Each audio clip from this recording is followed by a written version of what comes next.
Haylili yavrum haylili, tilki de yemiş boynunu. Tilki döğül kurdumuş, bacakları dördümüş. Haylılı yavrum haylılı, tilki de yemiş boynunu. Tilki döğül kurdumuş, bacakları dördümüş. Benim yazılıyorum. Anam aşağıda söylüyor. Bir daha söylesene. Çok seviyorum. Ana. Hadi bir daha söyleyeyim peki. Haylilisi var bunun, koynu da dolu nar bunun. Şu köylerin içinde elada gözlü yar bunun. Haylili yavrum haylili, haylili yavrum haylili, haylili yavrum haylili. Haylili yavrum haylili, haylili yavrum haylili, haylili yavrum haylili, haylili yavrum haylili, haylili yavrum haylili, haylili yavrum haylili, haylili yavrum haylili.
Anam, rüya mı gördün oğul? Korktun mu? Al şu sudan iç, iyi gelir ha.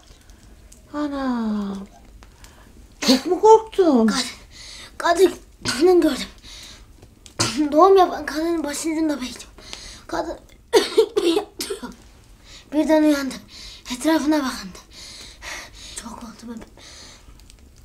Ana, al karısı. Al karısı. Ya, bütün gebelerin korkulu rüyası.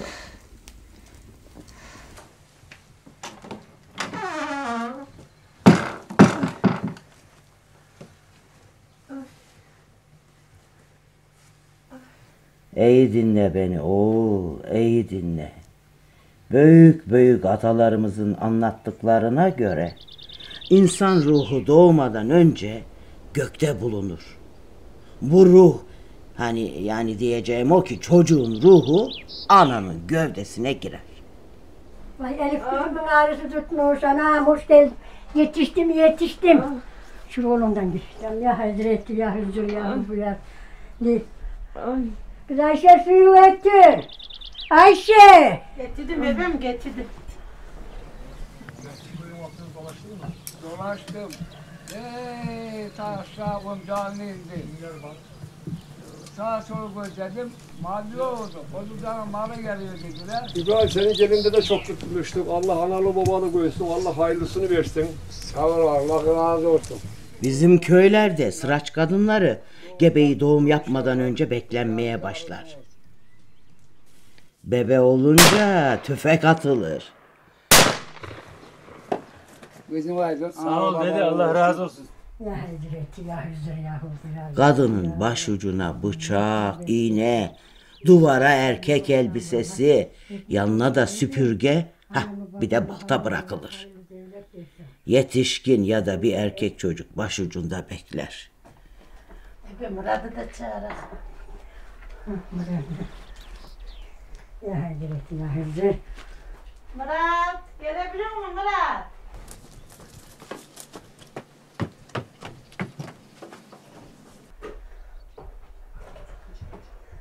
Anlatılanlara göre Algarısının kapalı kapılar ardından rahatça giren hayalet olduğu söylenir oğul. İçeri girdiğinde de tanıyamaz mısın, bilemezmişsin. Çünkü evden biri gibi dolaşırmış ortada. Ne zaman ki kadını yalnız yakaladı, ağzını böyle açıp kemiksiz uzun parmaklarını şöyle kadının boğazından içeri sokar, ciğerini söküp çıkarıverirmiş. Korkmadın değil mi? Yok abim korkmadım da. Ha, korkmadın da onun için öyle sallanıyor. Ne diyordum? Bu algarısı var ya, algarısı ahırlara girip atları ürkütmeyi, koşuşturmayı çok severmiş. Tabi insanlar da buna çok kızarmış canım. Vakti zamanında bir genç delikanlı dağda bayırda dolaşırken bir ev görmüş aşağıda. Şöyle bakmış, bacası tütüyor. Demiş ki gidip de bir kapıyı çalayım. O evde de bir anayla 3 kızı oturuyormuş. Delikanlı gelmiş, tak tak tak demiş, kapıyı çalmış. Kızların en küçüğü açmış kapıyı. Anam, anam, anam, bir güzel bir güzel. Delikanlı aşık olmuş. Bu kız da evlenmiş, almış kendi köyüne götürmüş. Aradan gel zaman git zaman, zaman geçmiş, anlayacağın. Kız demiş ki, erim ben anamı pek özledim. Bir gitsek de görsek demiş. O da tamam demiş. Gitmişler kızın anasının evine. Delikanlı demiş ki, siz demiş birbirinizle hasret giderin. Ben şöyle nerede uyuyacaksam gideyim de yatayım. Yan odaya geçmiş ama uyku tutmamış. Anasıyla kızlar konuşuyormuş, bunları kulak kabartmış. Ana demiş ki, kızım oralarda hoş musun, iyi misin, sana iyi bakıyorlar mı? Anam çok iyiyim, çok hoşum, hiçbir derdim yok da. İnsan ciğeri yemiyorlar onlar. Çok özledim anam demiş. Anası da demiş ki, yeni doğum yapmış biri yok mu kız orada, gırkı çıkmamış? Var da çok iyi arkadaşım, kıyamam demiş. Bunun üzerine ana oklavaya bindiği gibi kızın köyüne gitmiş. O yeni doğum yapmış karının ağzını açmış. Parmaklarına böyle sokup ciğerini çıkarıp getirmiş. Böyle bir ateş yanıyormuş evde. Ateşin üstünde bir güzel ciğeri pişirmişler. Afiyetle yemişler. Kız karnını doyurduktan sonra demiş ki, anam anam güzel anam demiş. Bu benim iyi arkadaşımdı demiş. Çok üzüldüm. Yani şimdi öldü mü demiş. Öldü demiş anası. Dirilmez mi demiş. Dirilir demiş. Anam söyle nasıl dirilir demiş. Demiş ki bu ciğeri pişirdiğimiz ateşin közünü alacağız. Ezeceğiz. Suyun içine katacağız. Ondan sonra da onu içireceğiz. İşte o zaman dirilir. Demiş kız. Yatmışlar. Delikanlı hemen kalkmış kendi köyüne gitmiş. Giderken de oradan köz almış. Bir güzel ezmiş. Ondan sonra suyun içine koymuş. O kadına içirmiş. Kadın birden dirilmiş. Can gelmiş. Yaşasın. Dirilttiler. Ya, yaşasın tabii. Diriltmişler senin anlayacağın. Ya o işte algarısının hikayesi böyle. Artık bilmem masal, bilmem gerçek. Eskiler anlatırdı. Ben de sana deyiverdim. Onun için bizler yeni doğum yapmış kadını 40 gün 40 gece yalnız bırakmayız. Kadın kısmına sahip çıkmak lazım değil mi?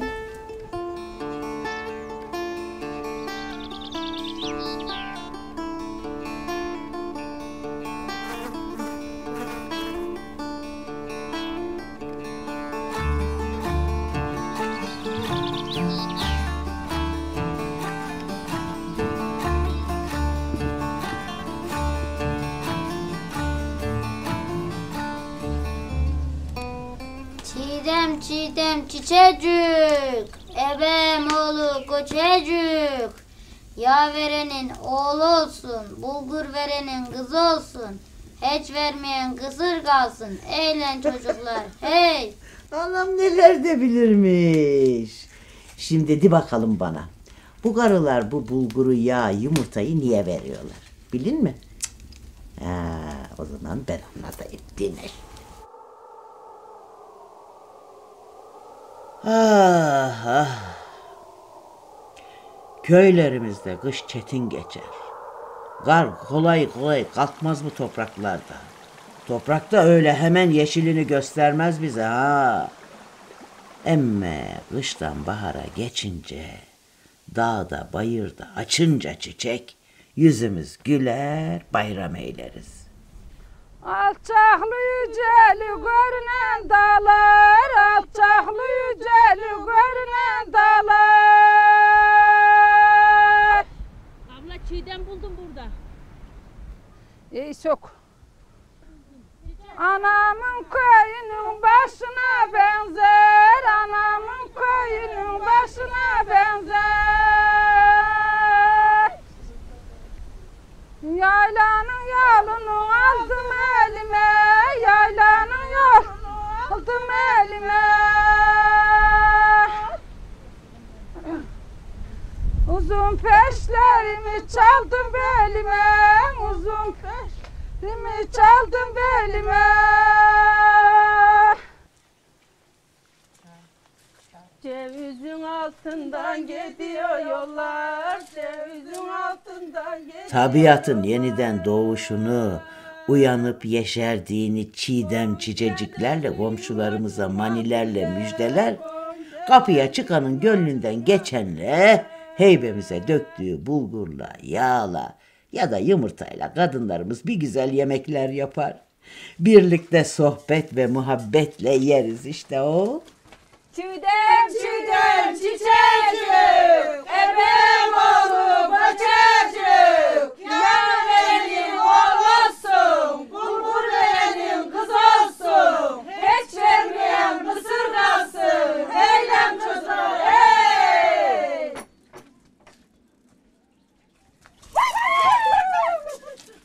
Bu eğlenceler iyidir oğul.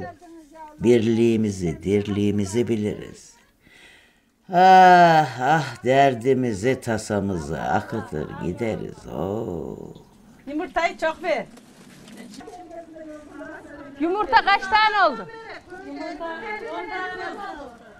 50 yumurta yeter mi? Tabii bir ekmek. O ekmek olmuyordu mu?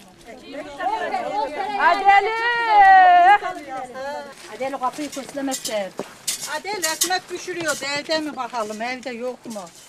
Çiğdem çiğdem çiçecik, ebem oğlu böcecik.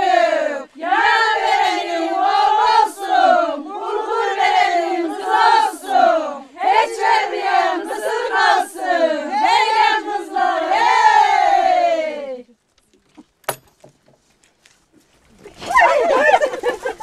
Ne yapıyorsun Adil'im? Oğlan istemiyor herhalde seni. Sağ olun. Çiğdem verin, kulağınızı vereyim. Çiçek de verin, çiçek. Adeli oğlan istiyorsan tereyağını bol vereceğim. Tamam. Oğlu var 2 tane zaten. Kızı var mı? Bir tane kızı var. Kızı yoksa bulguru çok versin. Kız istiyorsan bulguru çok vereceğim. Yumurtacı. Ben şöyle durayım. Ne varsa onu versin. Yumurta çoktur, yumurta da versin. Tuz oraya. Tuzu şuraya koy. Koy.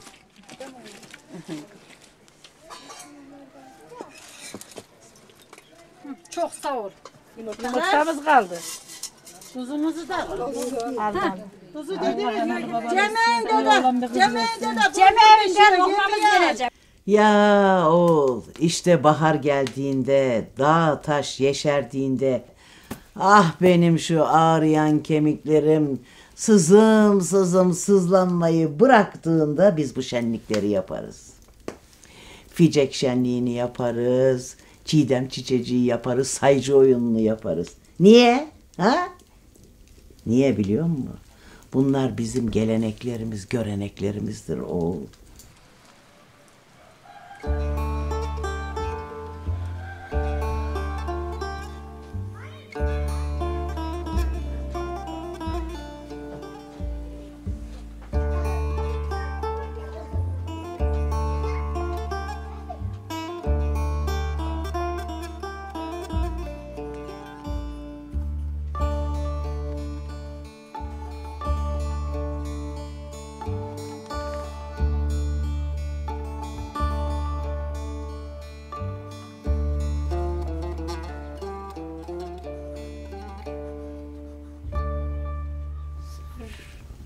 Sıraç. Sıraç. Evet bize niye sıraç diyorlar biliyor musun? Bilmem mi oğul? Sen de bileceksin. İnsan kökünü, nereden geldiğini, damarlarını bilmeli. Sıraç. Sıraç demek döktüğünü kaldır, ağlattığını güldür, yıktığını yap, darda yalan söyleme.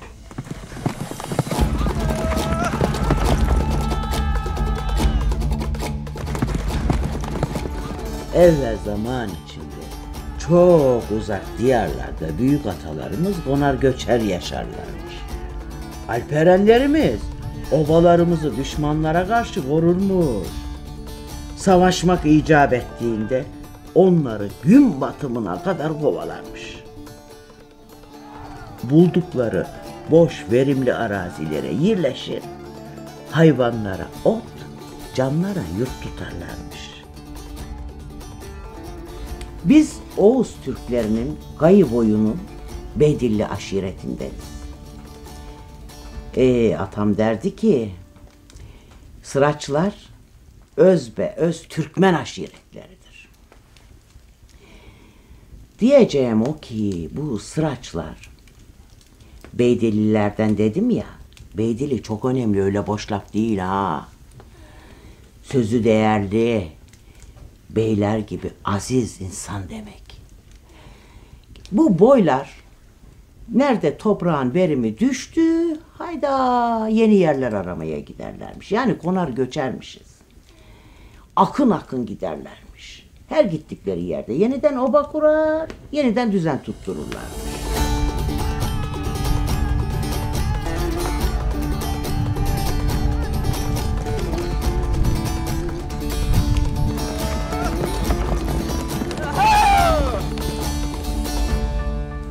Sıracın bir tarafı sırrını aç, göster, kaldır der.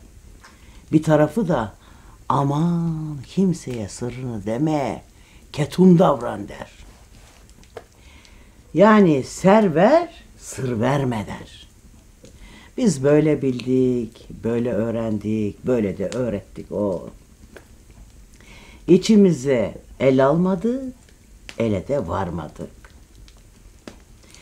Hak Muhammed Ali yoluna adadık kendimizi, kulluğumuzu. Hakka kul, kula dost olduk o. Biz bu diyarlara Hubyar Sultan'la gelmişiz. Hubyar Sultan bir veli kişi. Hacı Bektaş-ı Veli gibi ulu erenlerden. Horasan'dan gelmiş. Sıraçlar Hubyar Sultan'la Ali yolunu bulmuş. Hak Muhammed Ali aşkıyla hakkı aramış o. Bize yol göstermiş, ocağını, aşını, gönlünü açmış bütün sıraçlara. Hubyar, güzel dost demek. Erenler kalktı, meskenine yürüdü. Herkes o anda yurdunu buldu. Gönüller bir olup semaha girdi. Özünü göreni beli dediler. Hubyar Abdal, hakkı bilen sultansın. Nice düşmüşlerin elin alansın. Bunalana dar günleri gelensin. Dertlilere derman olur dediler.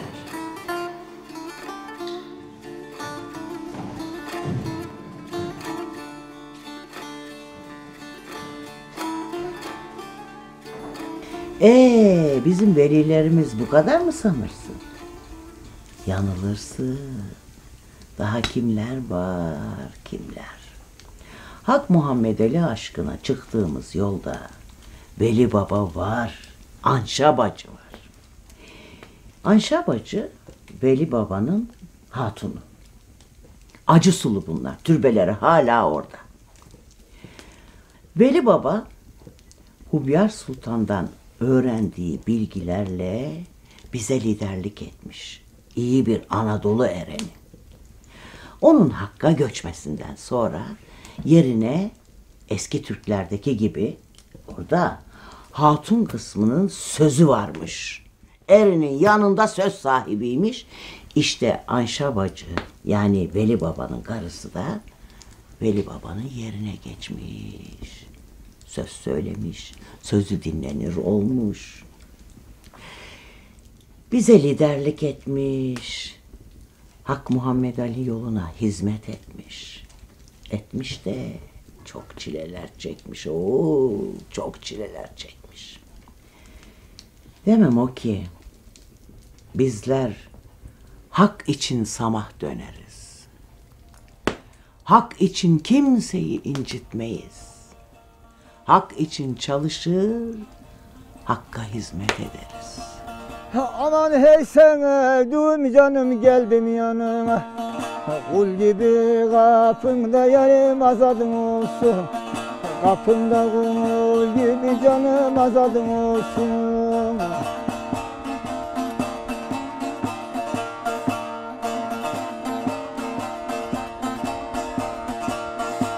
Haddini bilmeden canım beni istedin. Babam seni de öldürürse haklıdır. Öldürse de babam da senin haklıdır. Gel de.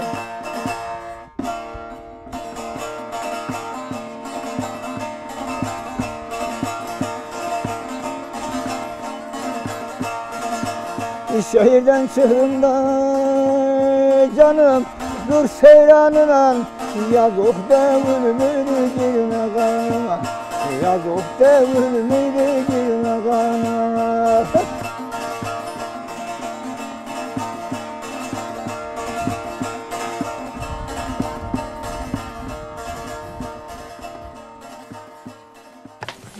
Yaylanın yoluna aldım elim, onu çağırın bize yavrum.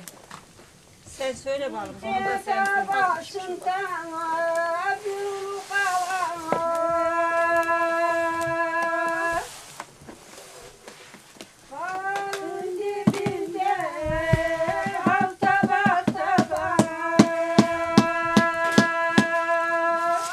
eline çağırın yavrum.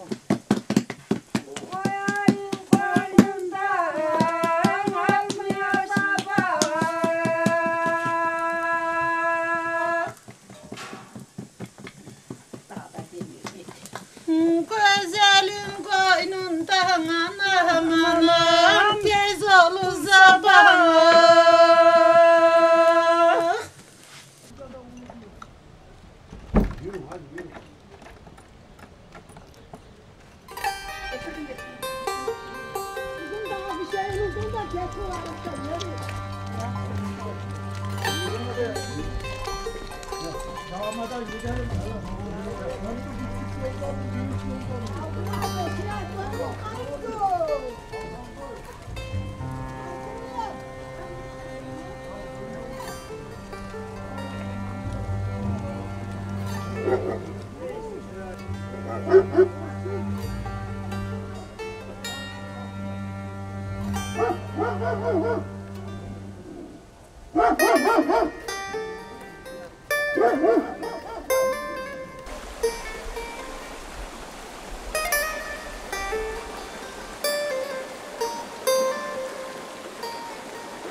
İnekleri beraber, inekleri beraber.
Peynir güzel olmuş Fadime abla, eline sağlık.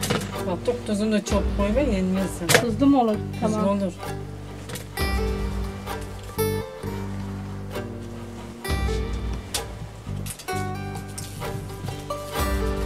Eline koluna sağlık. Allah daha çok versin. Çayla içecek peynirleri.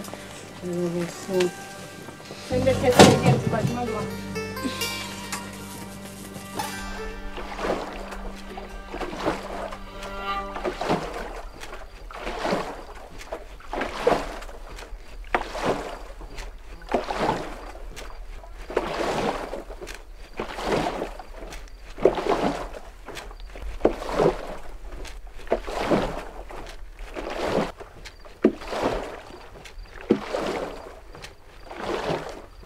İyice misin oğul? İyileştin mi?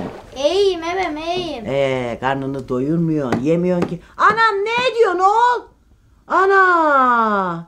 Bilmez misin bizim aşiretlerde davul çalınmaz. Düğünlerde çalınmaz mı ebem? Düğünlerde de ne davul, ne zurna, ne deftün belek çalınır. Türkü söyleyip saz çalar aşıklarımız, samak döner canlarımız. Daha ne ederler ebem? O zaman ben şimdi sana sıraç düğünlerini anlatayım. Ha? Dinler mi? Dinlerim ebem. İyi.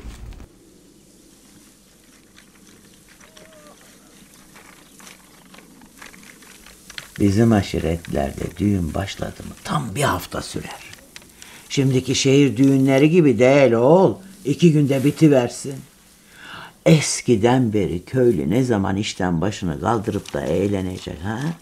İş zamanı, aş zamanı, harman zamanı. Öyle bir vakit yok yani. İşte düğünler oldu mu o vakit eğlenmeyi de iyi bilirler ha.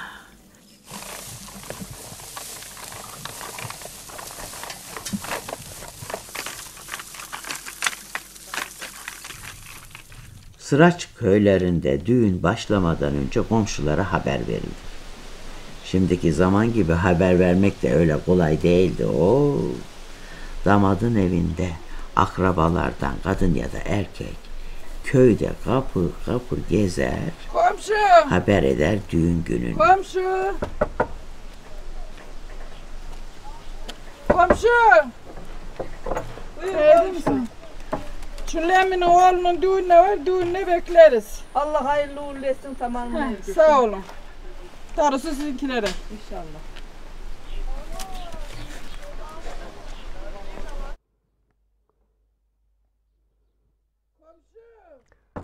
Hoş geldin. Buyur komşu. Nasılsın, iyi misin? İyiyim, sağ ol. Çülemi'nin oğlunun düğünü var, düğününe bekleriz. Hayırlı uğurlu olsun. Bir yastıkta kocatsın. İyi, sağ ol. Aman gelin ha, tamam. Tamam gelirik, hadi güle güle. Belki de akşamdan gelecek gelin saçın başını tutturacağım. Yok, ben saçı Öyle kafalarına göre iş yapılmaz. Her işin bir sahibi olur. Düğün yemekçisi, kahyası, aşıkları, yiğitbaşı gibi düğünde hizmet edecekler baştan belli olur.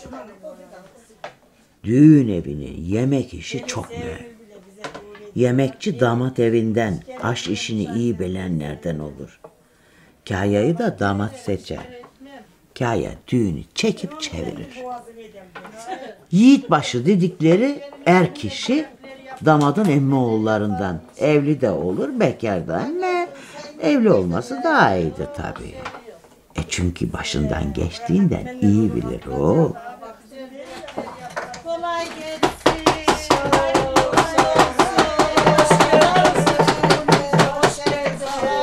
Paraşışınızı ne zaman? At oraya, Allah bereket versin.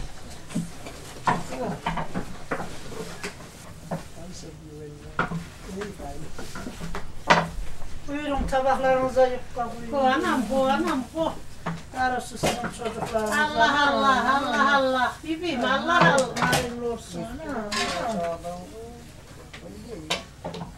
Şuraya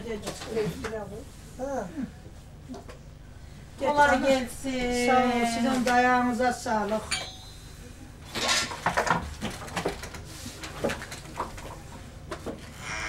Kolay gelsin. Sağ olun, ayağınıza sağlık.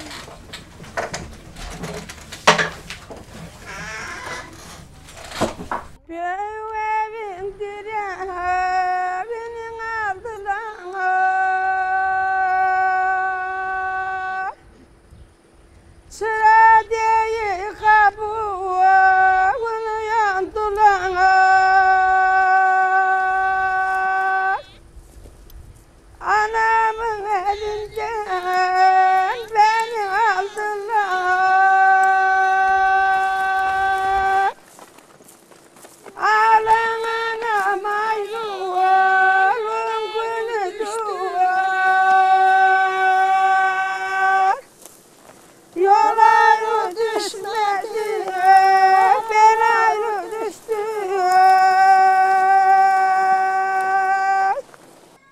İkinci gün düğün başlar.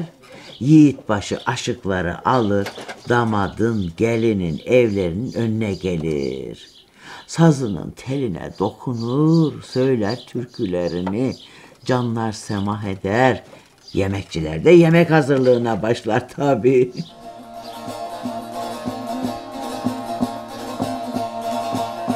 Hüseyin aptalım canım, ağladım gülmem, yalancı dünyaya bir dahin, şu yalan dünyaya bir dahin.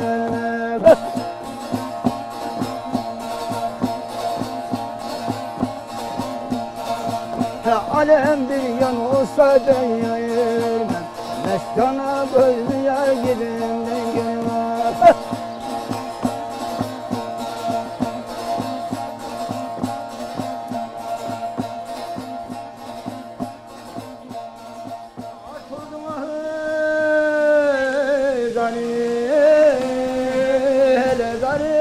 Uzak köylerden gelen misafirleri aşkla beraber düğün evi karşılar. Damadın evine gelen misafirlere düğün evinin kazancına göre hazırlanan yemekler verilir. Bu yemeklerden kız evine de gider. Gödenen mindur, mindenenen cindur. Sana soruyorum bayraktar, bayrağın piri kimdur? Verelim peygamberden sallallahu aleyhi ve sellem.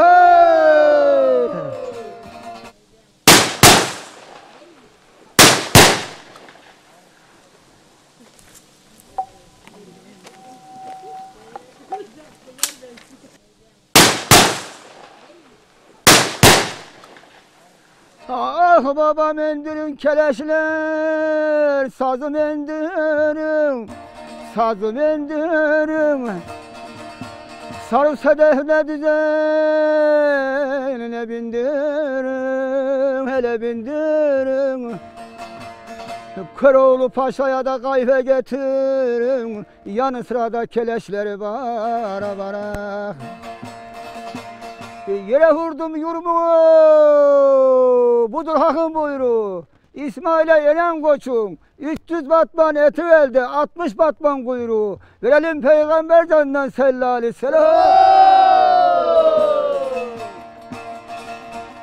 Ah Yemen ellerinden canım, gelen de bezirgan. Haneler döşendi canım, han sizi gözler. Canım han sizi gözler. Ah ah.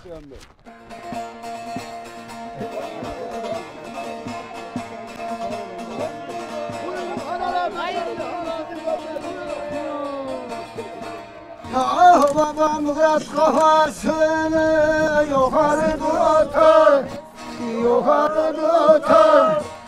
Sallar köpüğünü içinden atar, içinden atar.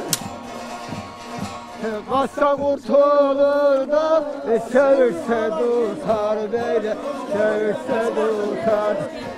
Murat'ın elinden canlı kuş. Hadi misafirler yavan yaşık kusura bakmayın. Düğüne zengin eller. Etmişin ki. Düğüne zengin eller. Düğünde bayramda bizi anallar diyor, cemiyette dolumuzu sunarlar. İntizar var, yollarımızı bölürler. Dostlar safayla gönderin bizi diyor. Şunda bir yavrudan ah dalamadım diyor. Bunda ne olduğumu ben bilemedim. Bir daha ya geldim ya gelemedim diyor. Canla safayla gönderin bizi diyor. Ağzıma sağlık. Üstüne bir karpuz yiyebiliyor. Ağzıma sağlık. Artık bu açık kimin oğlu ya? Allah sızanıza hallildan bereketi versin. Düğünümüz hayırlı uğurlu olsun. Yiyenlere de helal olsun. Bize müsaade edin biz dışa çıkalım. Allah. Köyün yiğitleri cirit oynar. Salavat getirir gençlere. Haydi Mustafa. Hop. Hala bence güzeller, güzeller. Bayraktar bayrağını çekti düşüne.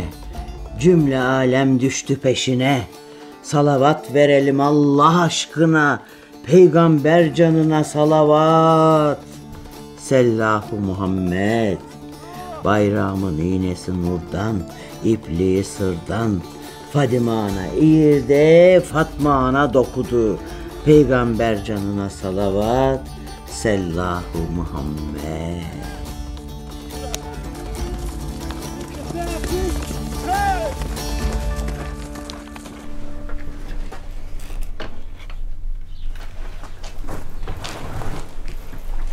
Güzel kızım, Allah utandırmasın. Allah Allah. Allah mesut etsin inşallah. Tırnağımızı da giydirek.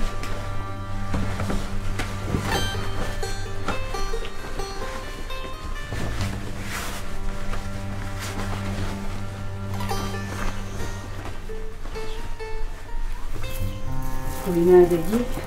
Koyunlar da güzelmiş.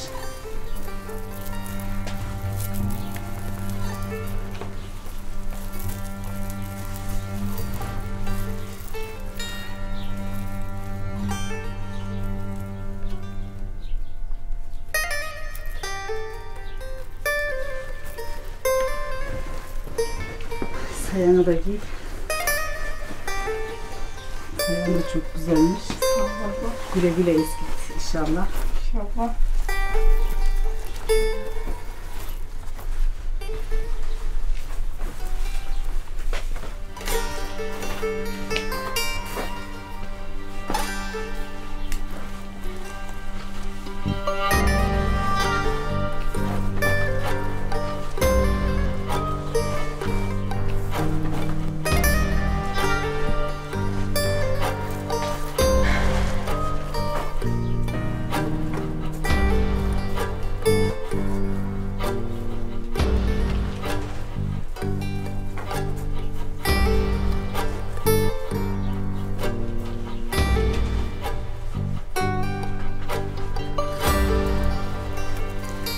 Kesimiyle falan.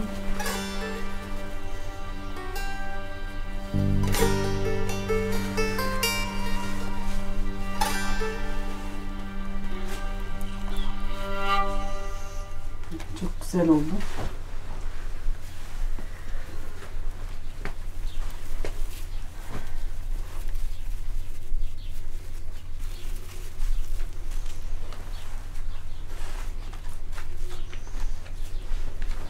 Moça koydular yuha saçını, moça koydular yuha saçını. Anam anam ah gelin anam. Vurdular başına kahir tacını, vurdular başına kahir tacını. Anam anam ah gelin anam. Anam unutmazsın senin acımı, anam unutmazsın senin acımı. Anam anam ah gelin anam.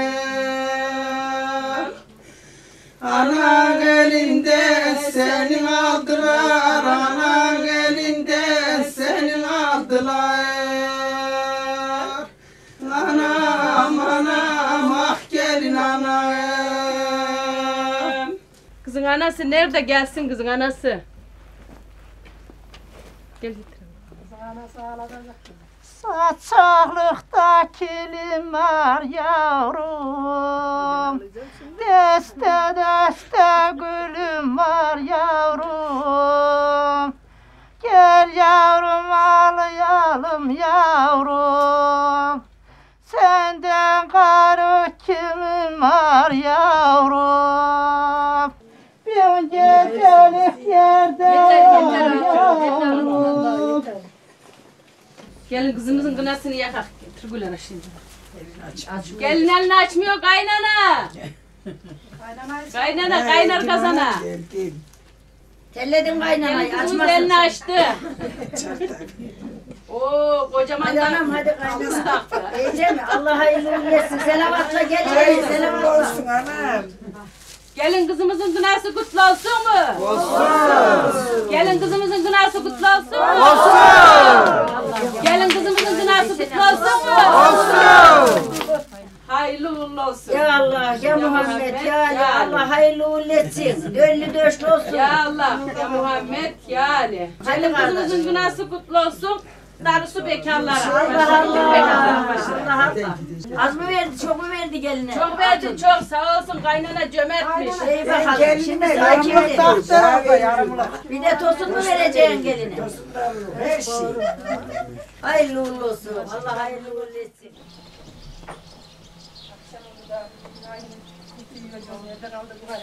Topala. Ne diyorsun Adeli? Topala. Geldim Adeli geldim. Hadi sene kız nerede kaldın aşım oldu? Geldim. Aynen esneyecek onca çamaşır kurtular yunacak daha. İşler anca bitirdim iyi değil.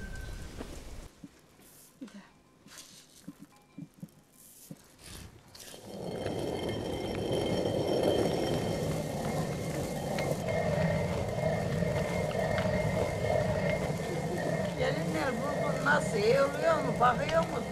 İyi oluyor bir de iyi oluyor. Ama biraz kalın bineceğim bilmiyorum yine de bak. Bakın yine de yavrum. Az mı atayım çok mu? İyice oluyor, iyice oluyor, iyice. Nasıl kalın inceliyor? İyice. Sıra geldi gelin evine. Gelin evi de bir başka hikaye. Gelin kızlar bir yandan muratlarına erdi diye sevinirler. Bir yandan atalarının ocağından ayrılacakları için üzülürler. Zordur ana ata ocağından ayrılmak. Ah oğul ah. Bir yandan yandığın, vurulduğun sevgilinin, yarinin yanına koşmak istersin. Bir yandan ananın, atanın dizinin dibinde olmak istersin. Zordur gelin olmak oğul. Çok zor. Olay değil gelin olmak oğul. Bilmediğin, tanımadığın bir eve gitmek.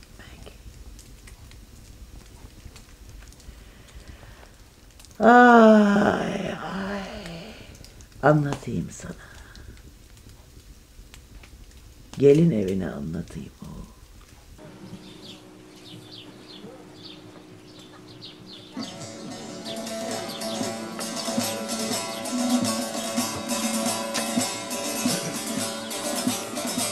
Ah atlarını da depe canım depe geldiler. Geldiler de canım oğlum baba döndüler. Ah atımı çektiler anam binek taşına.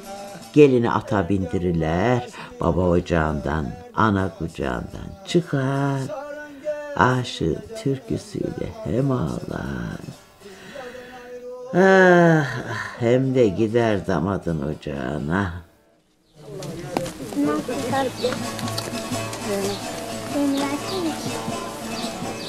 Ah Fırat kafasını yukarı tutar. Sallar kötülüler şininden atar. Yumurtanın sarısı yere düştü yarısı. Beyunu biz aldık diyor. Küçüğüne darısı. Verelim peygamberden sallallahu aleyhi ve sellem.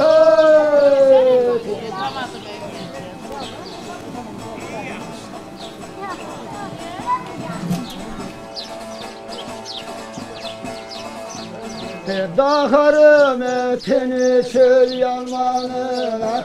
Gelin kavga edelim oğlum Bolu beyleri. Gelin kavga edelim Bolu beyleri. Açarsın açarsın, bülbülden seçersin. Şu dünyayı sen alırsa, sen nereye kaçarsın? Gelin peygamberden sallallahu aleyhi ve sellem.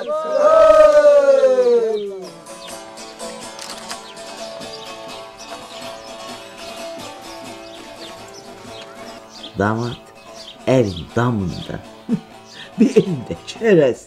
Aha öyle gelini bekler. Atar gelinin başına. Coştuk adamı coştuk.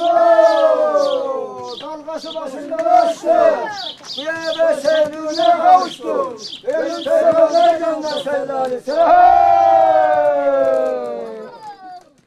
Eve girmeden gelinin ayakları önünde küp kırılır.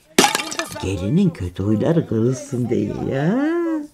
3 ayaklı saç ayağından atlatılır. Gelin sağlam olsun, evine bağlı kalsın diye. Ne güzel olurmuş düğünlerimiz efendim.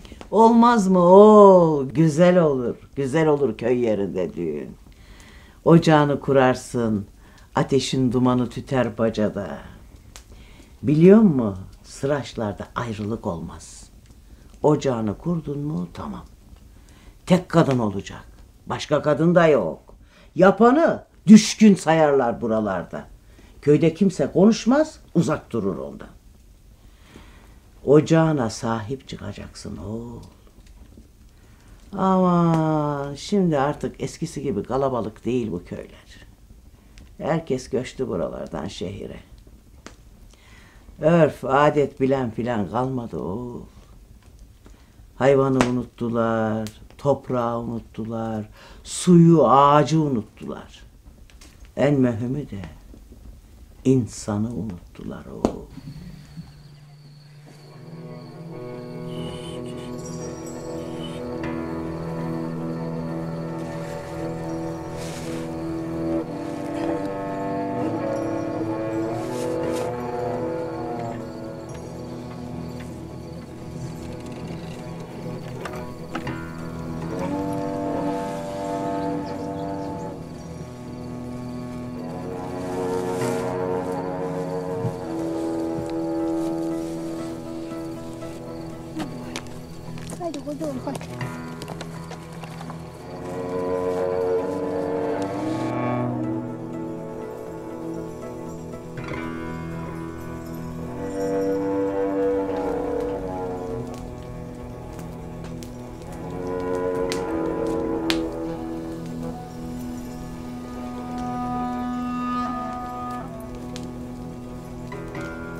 Niye bıraktın ebe?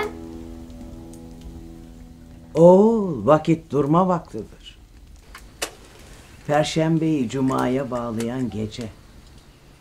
Eski takvime göre yeni gün.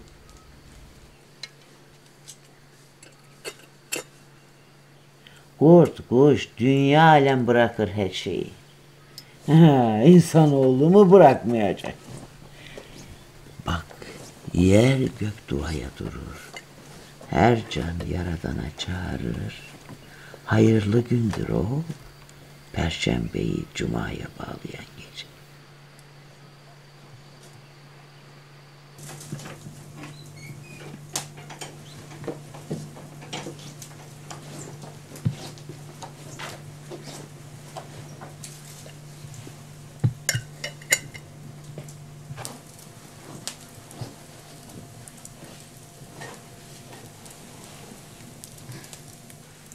Cuma vakti dünya işlerinin çoğu bırakılır o. Karılar el işlerini, ev işlerini terk eder. Günah sayarlar yapanı. Tekke vakti derler buna ya. Kadınlar lokmalar yapar, duayla dastlara sarar, koyarlar koltuk altına.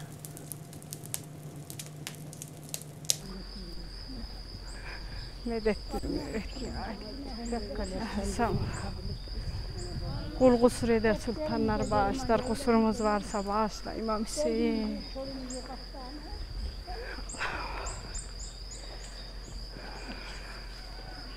Kimin baterinden, diğerinden ayrı. Ah, ziyaret günlerinde içine lokmamızı, çöreğimizi koyar.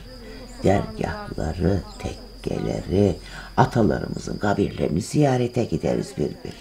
Ya, dualar edilir. Herkes daslarındaki lokmayı birbirine verir. Daslarda kalan lokmaları tekkeden çıktıktan sonra kurdun kuşun hakkı olsun, ihtiyacı olan nasiplensin diye mezardaşlarına tekke lokmalığına koyar, yolda gördüklerine verirler. Ziyaretleri bittikten sonra hiçbir yere gitmez, doğru eve dönerler.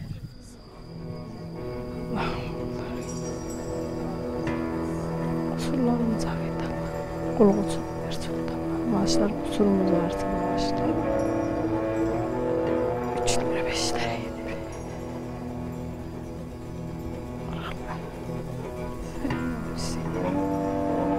Allah'ımızı kabul eyle Allah'ım. Ya Rabbim. Kusurumuz varsa sen büyüksün Yüce Allah. Üçler beşler yedir. Dertlerimize derman.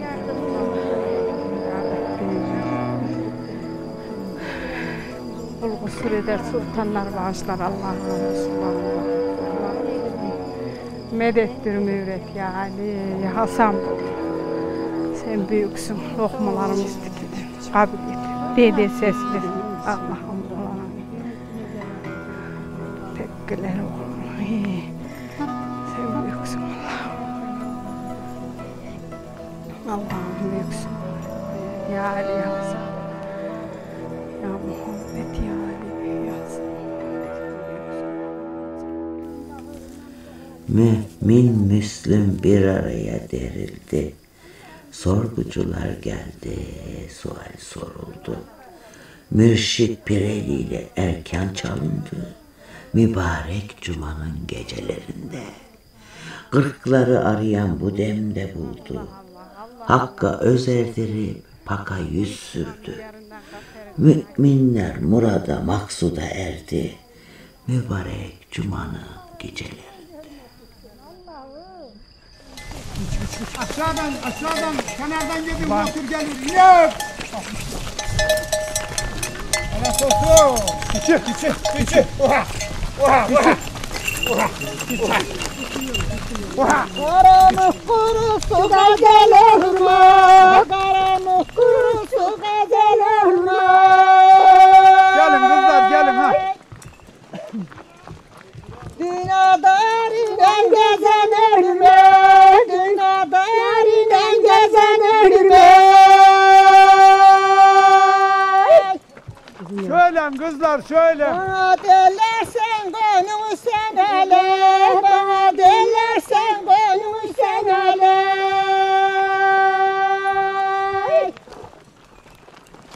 Gönlüm aleni yaramayınca, gönlüm aleni yaramayınca. Yanmıyordun sen. Olay ne var ki? Elma yiyor mu kız? Elmanın tadına baktın mı? Ama Kutlustanik ne zaman geldi?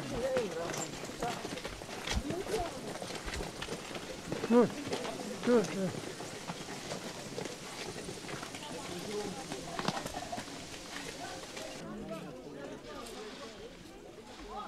Yaylalarda benzer topladım geçen yıl.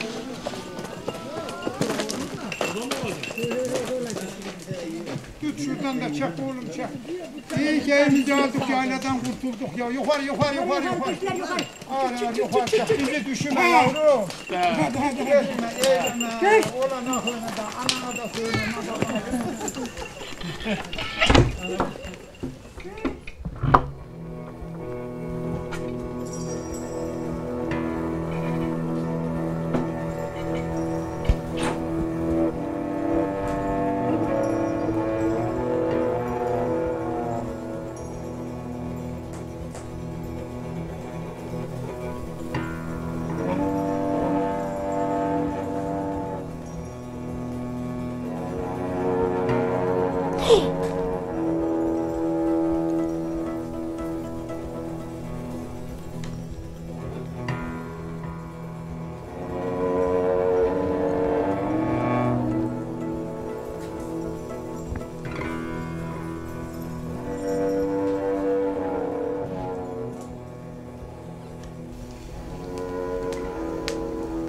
Ebe. Sana bir şey diyeceğim ama kızmayacağım. Gene kızacağım, ne yaptım? Hadi de bakalım. Kızmayacağım de öyle, yoksa demem. Kızmayacağım dedim ya, koca olan, söyletme koca karıyı. Cem evine girdim. Ne ettin? ettin sen? Kızsan da dövsen de diyeceğim. Cem evine girdim hemen. İyi ettin oğul. O kapı herkese açık. Gönlünde Hak Muhammed Ali aşkı varsa korkma. İstediğin Cem evine gir oğul. Ha. Ben bana böyle anlatmıştı.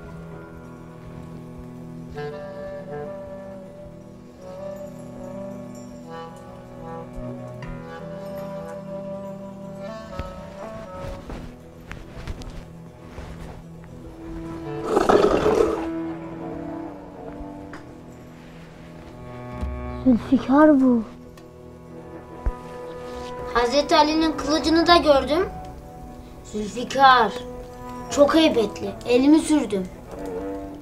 La feta illa Ali, la seyfe illa Zülfikar. Zülfikar'ın üzerindeki yazı. Anlamı ne? Cengaver Ali Uhud Savaşı'nda Hazreti Muhammed'in yanında aslanlar gibi dövüşmüş. Derken gökyüzünden bir nida gelmiş. Cebrail. Zülfikar'dan keskin kılıç, Ali'den büyük yiğit yoktur. Heybetli, cesur. Ya. Şah-ı Merdan Ali kurdu bu yolu. Ali kurdu. Hazreti Fatıma cihanın gülü. Hazreti Fatıma cihanın Evvel Seyyid Ali aldı yürüdü. Evvel Seyyid Ali. Kırkların serdarıdır Kızıl Deli. Kırkların serdarıdır Kızıl Deli. Ebem kırklar? Bizim yolumuz o. Kırkları bilmeyen bu yolu bilmez. Kırklar cemi, tarikat cemidir. Bizim inancımıza göre Hazreti Muhammed'in miraca çıktığı gün, Yaradan'ın huzuruna yükseldiği gün, Peygamberimizin sırlara erdiği, sırlara karıştığı gün, 40 sofuyla cem tutulur. Ali de içlerinde. Ya 40 sofuyla gidilir ceme.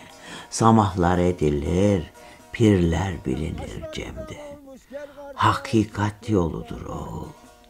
Bu cem İmam Cafer Sadık'ın buyruğunda da var. 7 ulu ozandan biri olan Şah Hatayi'yi dinle bak ne diyor. Kırklar meydanına vardım, gel beri ey can dediler. İzzet ile selam verdiler, gel işte meydan dediler. Düşme dünya mihnetine, talip ol hak hazretine. Ah-ı zemzem şerbetine bandanı ban dediler. Şah Hatayim nedir halın? Hakka şükret, kaldır elin. Gıybetten kese gör dilin, her kula yeksan dediler.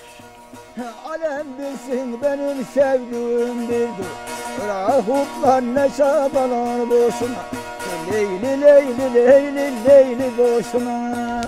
Her kula yeksan dediler. Yeksan ne demek ebem? Her can birdir demek. Ne bir fazla ne bir eksik. Ne fazla ne eksik. Hep anlatsan ebem, hiç bitmese. Görgü Cem'ini de anlat ebem. Anlaşıldı. Sen bu gece ne beni uyutacaksın ne kendin uyuyacaksın. Gözcü baba, görülecek komşumuz var mı? İleride geride bir soruştur bakalım. Görülecek komşumuz var mı? Varsa görünmeye gelin. Görgü cemi köyünde, köylünün de düzeni o. Hem gönülde hem elinde. Canlar cemde hakkın huzurunda hakları verilir bir bir. Her can birdir o meydanda. Görgü ceminde küskünler barışır, kavgalar biter. Her can razı olur birbiriyle rıza suyunu içer. Başlarlar ibadete. Eşk olun komşular. Başlayın. Döktüğünüzü doldurun, ağlattığınızı güldürün, yıktığınızı yapın, dil verdik, baş kaldırın, dar gelin doğru söylen. Doğru olun komşular. Yiğit emminin oğluyla gelini görülüyor. İleride geride davacısı olan varsa gelsin. Allah Allah eyvallah. Varsa peşinde evli. Yoktur inşallah. Dede ben davacıyım Dursun emmiler. Buyur muhtarım. Allah Allah eyvallah. Bu köye salma yaptım. Bütün komşular böyle hane başına yüzler ki at Dursun emmi vermedi. İtiraz etti. İtirazı neymiş onu bir öğreneyim. Eyvallah. Ne diyorsun Dursun komşu? Eyvallah diyorum.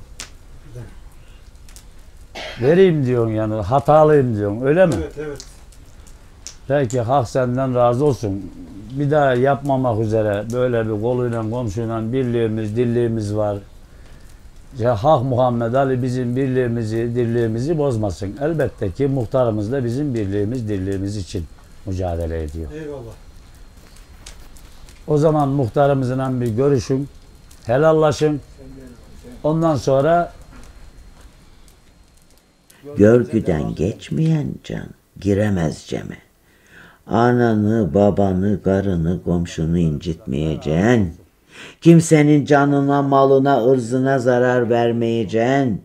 Yalan konuşmayacaksın, hırsızlık etmeyeceksin. Sana dedim ya, bu yola girmek kolay değil. Sözünde değil, özünde doğru olacaksın oğlum. uzaktan yakından davacına razı mısın çıkarsa Dursun'um? Razıyım. Eyvallah.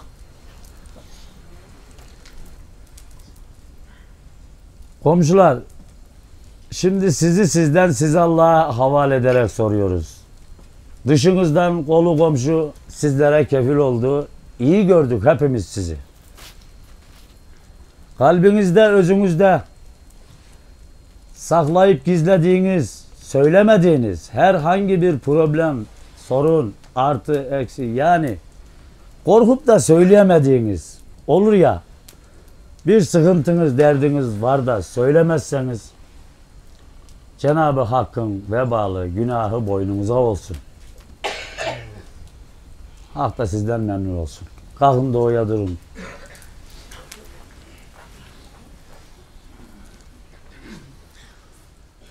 Allah Allah, geldiğimiz yoldan, durduğumuz dardan, çağırdığımız pirden şefaat bulasınız. Can sağlığıyla, gönül hoşluğuyla, kazasız, belasız, afatsız, tufansız tekrar yeni sene bu görgüye nasip olasınız gerçi. Eyvallah. Komşularla da bir helallaşın. Eyvallah. Sevgili komşular, bizim işte ahiret helallığımız, abdest alma temizliğimiz burada oluyor. Canlı canlı, göz göze. Hakkınız varsa helal edeceksiniz. Hakları varsa helal ettiler zaten sizlerden, sizlere komşularına. Gözcü baba, hizmetine bak bakalım. Bu yol İmam Hüseyin yolu. Yol dediydim ya sana. Babanın da dedenin de sofunun da üstünde imanla yolu yoluyla sürendir gerçek. Canlar, bu suyumuzu birbirimizden razı olduk. Razılık suyu olarak hak izin ederse hep beraber içeceğiz. Gönüller akar hak yoluna, cem biter, canlar düşer yola. Gece, gündüz verdiğimiz inancımız, her şeyimiz Allah bir Muhammed Ali. İlla feta, illa Ali. İlla zeyfezil fıkar, illa düldül, illa gamlar, illa şah. Gerçahi. Öz birliğiyle, söz birliğiyle diyelim Allah Allah. Allah Allah. Hizmetlerimiz kabul olsun, muratlarımız hasıl olsun. Birliğimiz, dirliğimiz bozulmasın. Öküzlerimize kuvvet, tarlalarımıza bereket versin. Kazadan, beladan, afattan, tufandan korusun, saklasın bizi Cenab-ı Hak. Ruhu Nebi Kerem-i Ali Hünkâr Hacı Bektaşi Veli Gerçağı.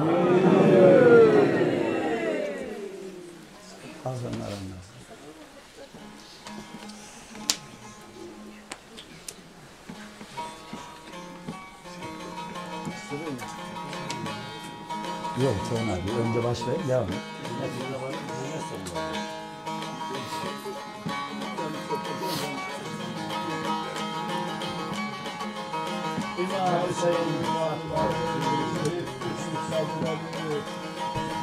O engürden birisi işte o şehrin cümlesi de oldu hayran. Mümin Müslüm İran hep girdiler zamaha. El sundular destigaha, dediler ki cana sefa. Yetiş Muhammed Mustafa. Muhammed de bile girdi kırklarına zamaha. Şahatayım hukuk oldu bu sırrın ötesine, hak sözü inandıramadım özü çürük insana.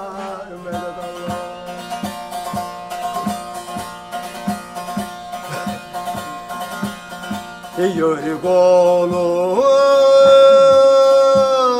gönül kuşu, evliya söyledir daşı.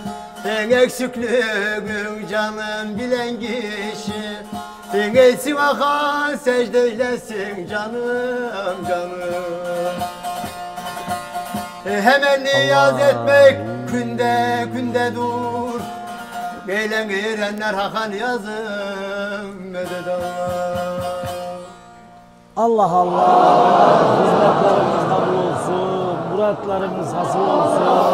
Muhammed Ali isteğimizi, dileğimizi versin. İbadetlerimizi, inançlarımızı kabul eylesin. Bu cemden, bu didardan ayırmasın. Birliğimiz, dirliğimiz bozulmasın. Şah İmam Hüseyin şefaatçimiz olsun gerçeği.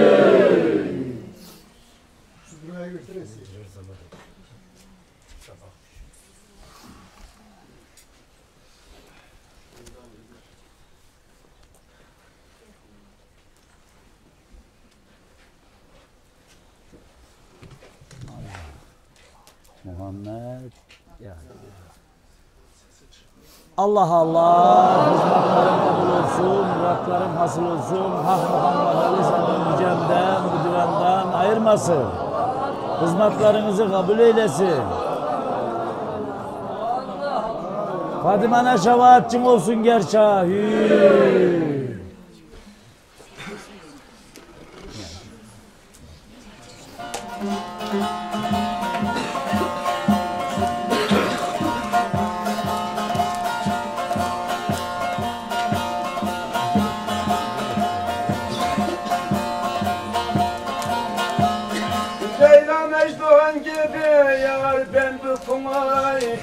Yolun üstünde gelir güzel, üstün yolunda gelir güzel.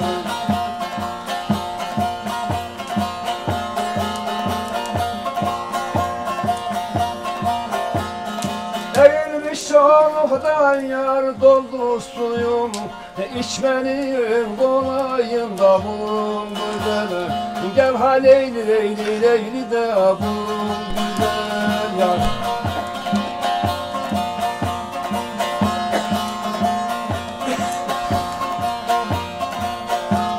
Bastan bu yolda her günahtan kurtulup, hak uçun bakınca dal oluyor güzel. Gel ha leyli leyli leyli de oluyor güzel gel de.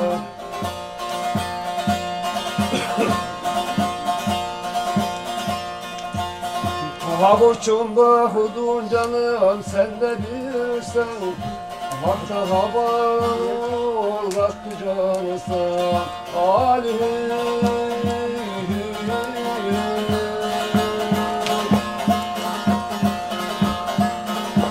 Göçeyler kaç olamadım bilmem, bu yalan dünyaya bir daha gelmem.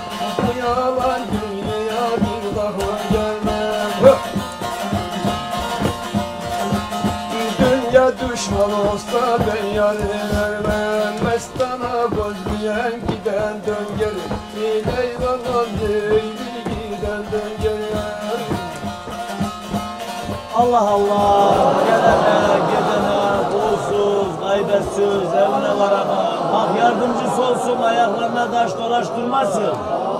Hizmetlerimizi kabul eylesin. Hoş gelen dolu geçsin gerçeğe.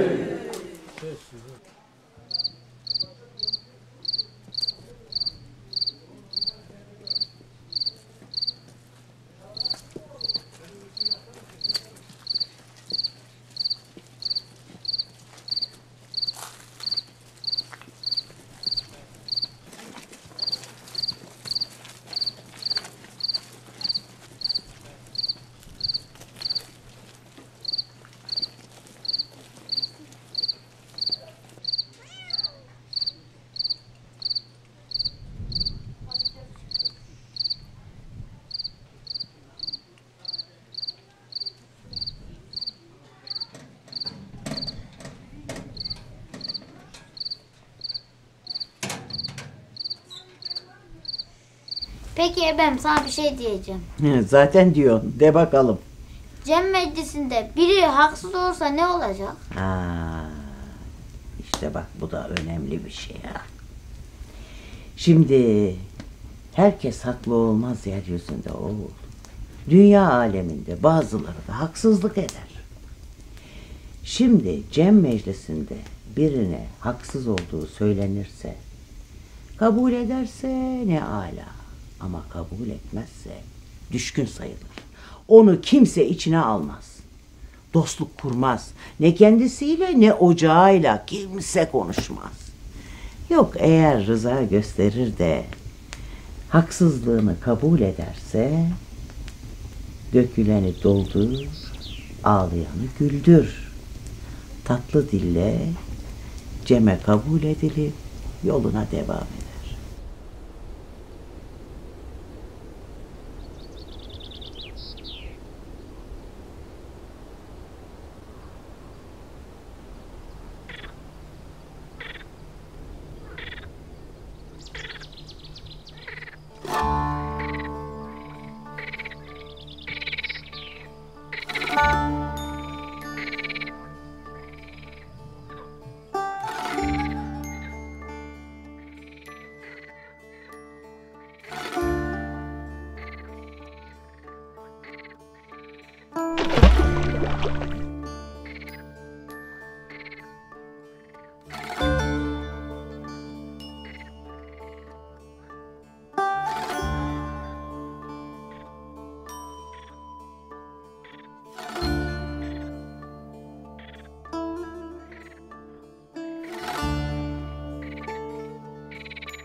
Gerçekten seni gördüm. Gerçekten.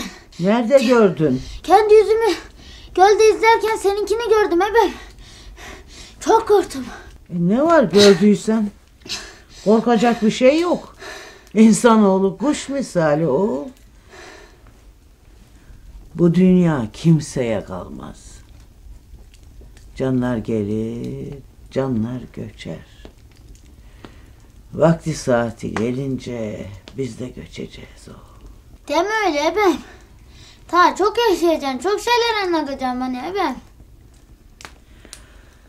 Kim bilir ne zaman can verip ne zaman göçeceğimizi yalnızca hak bilir.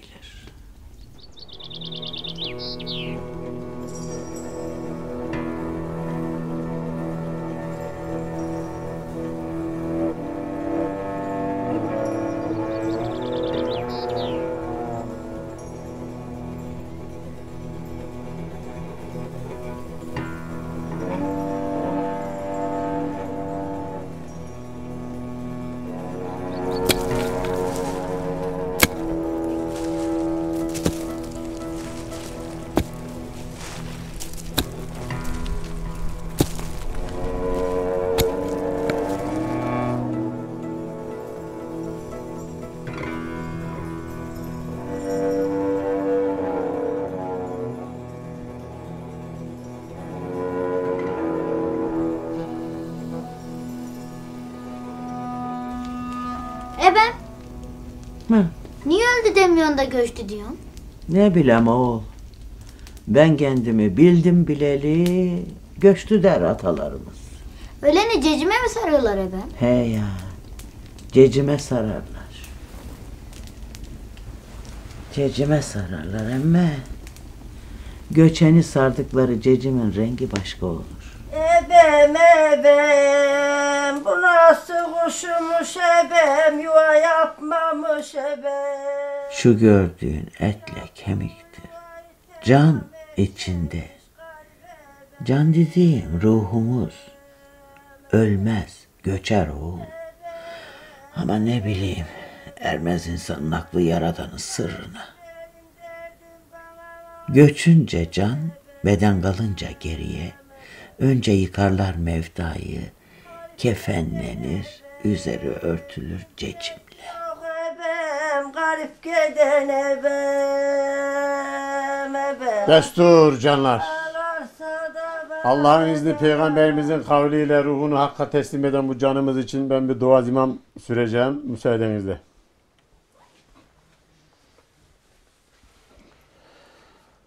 Destur pir ya Hazreti ya Hızır. Hatalar etmişim noksandır işim, tövbe günahlarım estağfurullah. Muhammed Ali'ye bağlıdır başım, tövbe günahlarım estağfurullah. Hasan Hüseyin Balkıyan Nur ise, İmam Zeynel sır içinde sır ise, özümüzde kibir benlik var ise, tövbe günahlarım estağfurullah. Muhammed Bahır'ın izinden çıkma, yükünü Cafer'den tut gayrıya bakma. Hatıra dokunup gönüller yıkma, tövbe günahlarımız estağfurullah. Müsai Kazım'a daim niyazım, İmam Rıza'ya bağlıdır özüm. Eksiklik noksanlık hep kusur bizim, tövbe günahlarım estağfurullah. Taki ile naki benziyor aya, Ali emekleri vermeyez aya. Ettiğimiz kemişler bethuya, tövbe günahımıza estağfurullah. Hasan askerinin gülleri bite, Mehdi gönlümüzün gamını ata. Ettiğimiz yalana kova gıybete, tövbe günahımıza estağfurullah. Kulümmet üstadım Bağdat-ı Basra, böyle güne kaldık böyle bir asra. Ya Ali cömertsin kalma kusura, tövbe günahımıza estağfurullah. Ölüleri nasıl gömerler efendim? Güneş doğar, batar iken mefta girmez toprağa.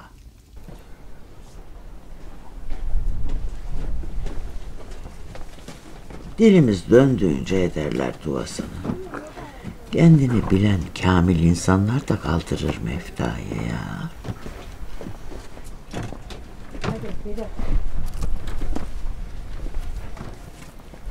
Canlar, Hakk'ın rahmetine kavuşan bu canımız için bir rızalık alacağız.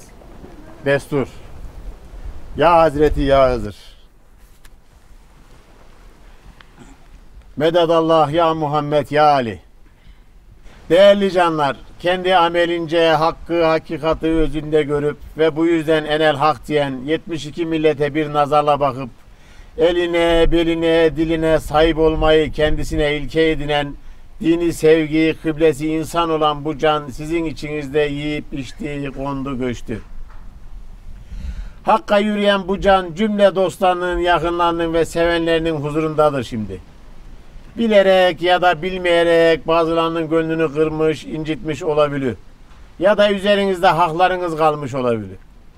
Hakka uğurladığımız bu cana gönül birliğiyle canı gönülden maddi ve manevi haklarınız için rızalık veriyor musunuz? Allah'a eyvallah. Rızalık veriyor musunuz? Allah'a eyvallah. Rızalık veriyor musunuz? Allah'a eyvallah. Allah eyvallah diyen diller dert, keder, ağrı, acı görmeye. Verilen rızalıklar Hak Muhammed Ali divanında kabul ola. Hakka yürüyen canlarımızın cümlesinin devri daim ola. Destur ya pir. Ebem, öleni, göçeni elbiseyle, eşyayla mı gömerler? Göçeni. He ya. Eskiden temiz göğneğiyle, enterisiyle gömerler diye anlatırlardı.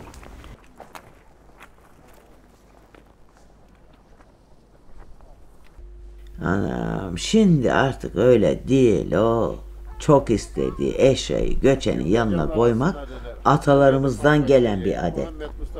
İlla da koyulsun derlerse koyarlar göçenin istediğini, sazını, malını, tesbihini.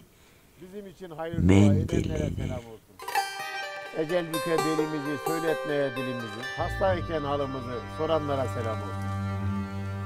Benim ortaya açıla, yakasız gömlek biçile, biri bir arı veçile, yuyanlara selam olsun. Azrail alır canımız, kurudu damarda kanımız, yağlı cağın kefenimiz, haramlara selam olsun.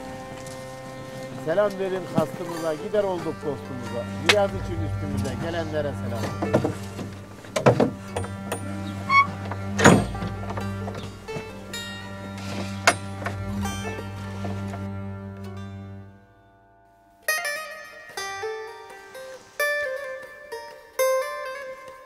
Ben